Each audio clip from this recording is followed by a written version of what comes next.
Okay, ready for some fake news now? I've got a CNN article right here. Embassy warns Americans to keep a low profile during Trump visit. And that's referring to his visit to the UK, in which they're going to put up this big baby Trump balloon. And it was approved, but then it was also just approved, and they raised more money in a quicker time to get a balloon of London's Mayor Sadiq Khan. And so I don't know where they're getting all this money, what it's supposed to prove. The balloon looks funny, but I doubt that Mr. Trump will see it. So it doesn't really matter. But it is kind of, there is this attitude, and I've seen it, not so much out here with, metropolitan traveler type people are a bit different, but it seems that there is a lot of resentment towards America. And it seems to be establishment resentment, a little bit. Thinking, well, of course Trump is just some buffoon, he's just some big baby, we don't want him in our town. And yet they treat other world leaders differently. So I'm not sure what makes Trump so bad. But it is part of Trump derangement syndrome. It is part of everyone just hating him simply for being him.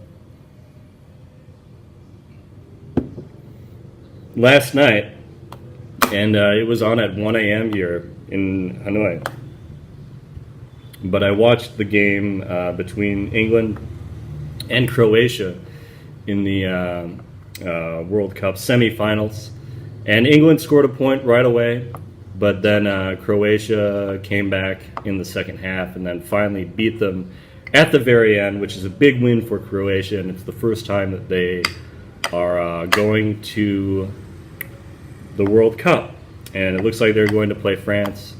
And with England out, I have to side with Croatia here. They've never won the cup before. And I do remember the famous headbutting incident at the finals, the overtime finals. I think it was what year would it have been? 2006 World Cup, Italy versus France. And there was just one of the players headbutt the other player in the chest.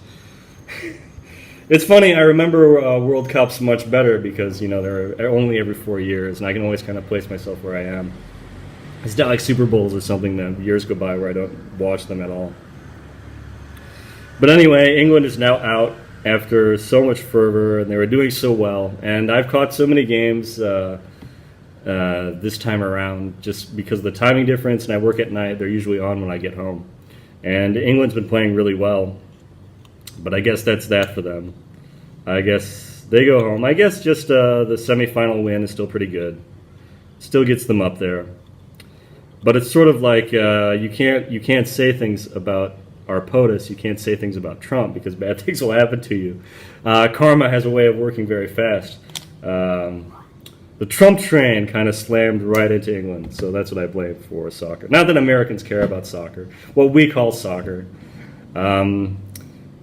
So drifting apart, so giving warnings to Americans in the UK, that's kind of a dirty thing to do. And I really don't want to think of England that way. I haven't been to England. It's high on my list of places to go next. But I think that's just really tragic that they have to do things like that. And so much of the news I hear about or I hear out of the UK, especially as a recently enlightened, red-pilled conservative, is just frightening. The way they have stamped out free speech, what they did to Tommy Robinson and Lawrence Southern, and Count Dankula. But I think there is a movement because I've met many conservative Brits out here, in fact. And I think there is a movement where people are getting fed up with the government status quo and everything. And there is some sympathy for America. There is the UKIP now, which is growing bigger and has big names, including possibly PewDiePie, who lives in England. He might be joining UKIP. But Paul Joseph Watson, I think Milo is in it, Sargon, Count Dankula. Many prominent conservative journalists have joined the new party to reform England, and I think change is coming. But having a look at this, having a look at how they've issued warnings to Americans going to the UK right now during Trump's visit, and the big balloon and all that crybaby stuff. It just makes me think, I don't really feel welcome in England. Even though I would like to go back, I do have roots there, or like ethnic origin, and there are many great English writers and artists that I really admire. I always go to grave sites when I go to different countries, so there's so much that I want to see in England, but I think I will wait until it gets a little more moderate, or maybe the Overton window shifts and it gets a little more centrist. So I'm sorry, mate. I'm sorry, boys. It looks like the cup isn't coming home. But at least I feel good for Croatia.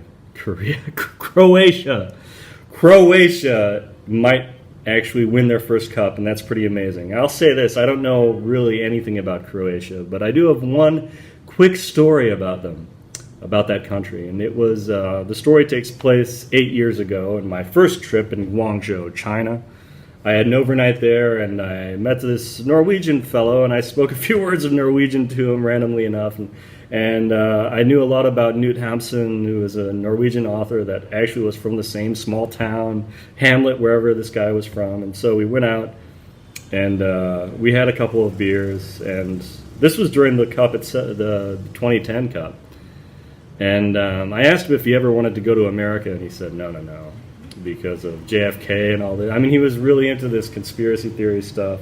I mean, he was fine with me as a person, but, like he just had some very unflattering things to say about Americans.